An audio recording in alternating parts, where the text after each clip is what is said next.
da República e do Ministério Público, a Procuradoria Militar é, nos termos da Constituição, um órgão essencial da Procuradoria-Geral da República, cabendo assim o controle e fiscalização da legalidade do seio das Forças Armadas Angolanas, Polícia Nacional, órgãos de segurança e ordem interna, contribuindo para a prevenção e repressão do crime e para a educação de seus membros no cumprimento estricto das leis, do juramento militar e que honra os regulamentos e das ordens dos superiores hierárquicos.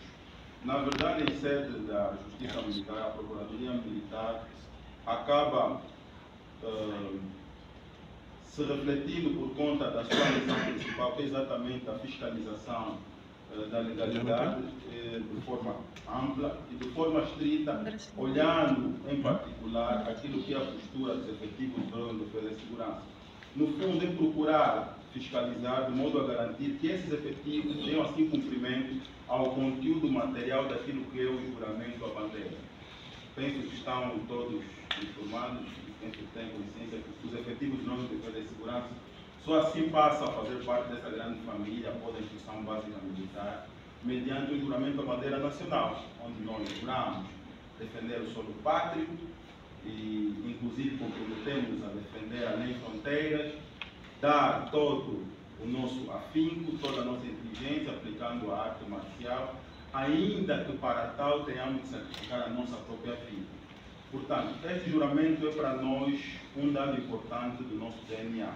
E este juramento apresenta-nos, no plano prático, várias nuances. Uma das nuances que a própria Constituição acaba apresentando é o princípio da hierarquia e da disciplina. Portanto, esses efetivos têm a obrigação de, durante toda a sua atuação, pautar-se nos princípios da hierarquia e disciplina. E quando assim não ocorrer, evidentemente, tendo em conta a sistemática da nossa Lei 4/94, de 2 de janeiro, Lei dos Crimes Militares, acabam sempre, mas sempre colidindo com o preceito primário de pelo menos uma, norma penal incriminadora. E é neste diapasão que a Procuradoria Militar aparece, em conjunto com a Polícia Judiciária Militar, para levar a cabo a investigação e instrução destes processos e, caso existirem elementos indiciários suficientes, remeter a ação ao tribunal para o efetivo julgamento.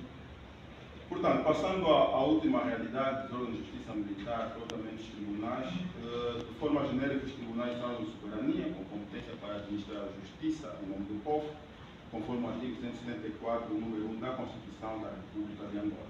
Vale mencionar que o nosso sistema de organização e funcionamento dos tribunais apresenta duas realidades. Por um lado, uma justiça comum, em que se inserem os tribunais de jurisdição comum, e por outro lado, uma jurisdição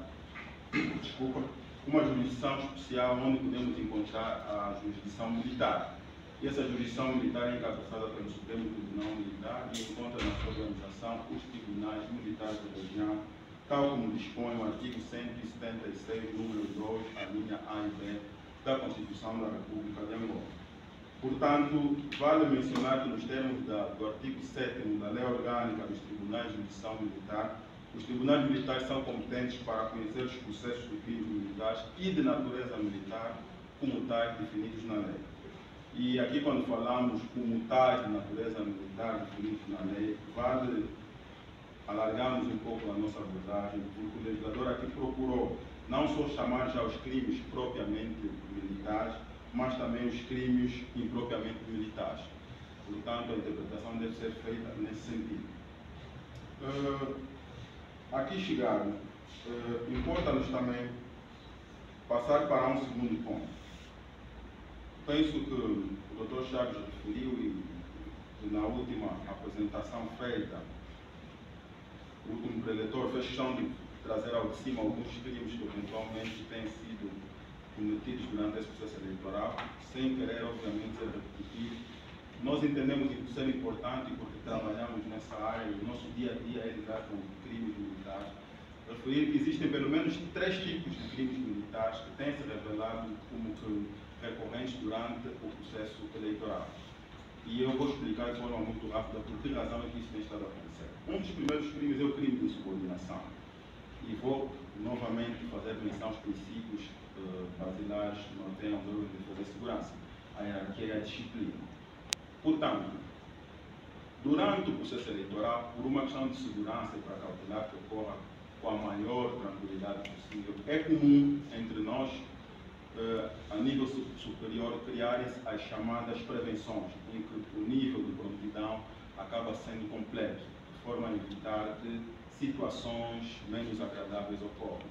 E quando assim acontece, todos os efetivos dos órgãos de defesa e segurança, com maior incidência sobre as Forças Armadas Angolanas e a Polícia Nacional, passam a ter assim contato com a ordem de prevenção e assim recai a obrigação de permanecer na caserna, de modo que, se surgir qualquer missão, estejam em prontidão. Acontece que não são poucas as vezes que alguns militares, por razões inconfessas, acabam andando na contramão. Quando isto acontece, acabam o seu comportamento... Tem 2 minutos para concluir. Está bem. Muito obrigado. Por ser subsumido à norma do artigo 17 da Lei 4/94, de 28 de janeiro, da Disciplina Militar. Quando o militar deixar de cumprir uma ordem superior, dada por um superior hierárquico em matéria e que tenha legitimidade para efeito, acaba incorrendo na prática do crime de insubordinação. Nos termos números desse artigo, a moldura penal abstrata é de 3 dias a 2 a 8 anos de prisão maior. Falo de prisão maior porque a sistemática da nossa Lei 4 ainda obedece o então falecido passo-termo Código Penal revogado. Portanto, eventualmente poderão pensar que esta moldura é muito pesada para um militar que simplesmente até deixou de cumprir uma ordem. Pois a questão é exatamente essa. É que, se de forma leviana as nossas normas não punirem tais comportamentos em sede de ordem de defesa e segurança, corre-se o grande risco de depois a coisa ter um efeito cascata, efeito bola de neve. E há de pensar que, se efetivos dos órgãos de defesa e segurança, a qual a marca indelével é exatamente a disciplina, começam a posicionar-se desse modo, ora, entramos numa situação de crise institucional, como está instaura-se o caos. Num processo eleitoral que apresenta-se uma realidade sensível, é importante que esses estejam em prontidão para cautelar aquelas situações menos abonatórias.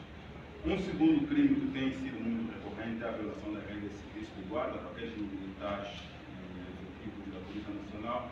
Muitas das vezes são assim orientados para controlar as assembleias de votos, evitar aquela situação colérica que pode ocorrer e que também acabam furtando-se de tal obrigação. Tal crime está previsto e punido nos termos do artigo 39. E um último, que o doutor Chaves já termino, é o crime de abuso no exercício do cargo, em que, mesmo nos dias que hoje acontece, fora do contexto eleitoral, em que os efetivos de órgãos de defesa e segurança, de modo a procurar acautelar situações menos boas no exercício das suas funções, acabam extrapolando aqueles poderes que, do ponto de vista legal, assim são cometidos. Portanto, muitas das vezes fazendo uso abusivo da força e do seu poder. Este crime está previsto nos termos do artigo 28 da também lei dos crimes militares. Já para finalizar mesmo, vale referir que, se procurarmos levantar a questão, qual é então o papel dos órgãos de justiça militar em sede do processo eleitoral? Ora, a resposta não seria tangível como tal, porque os órgãos de justiça militar, ou a justiça militar como tal, para a realidade angolana, não apresenta uma característica, vamos lá, excepcional, como em alguns outros países ou em alguns outros contextos.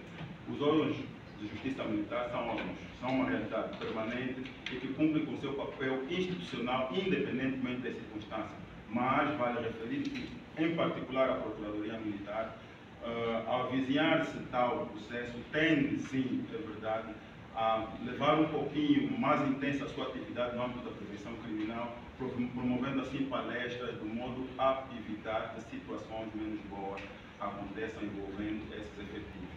Dr. Chaves e a todos os que estão presentes, nós agradecemos muito e assim terminamos a nossa abordagem desenvolvendo a palavra. Muito obrigado. Obrigado, Dr. Suana, pela vossa extraordinária intervenção. O Dr. Suana começou por estruturar a sua intervenção em 2 pontos essenciais. Primeiro falou da população, nesse caso, os cidadãos. Neste caso, os cidadãos que participam na festa eleitoral.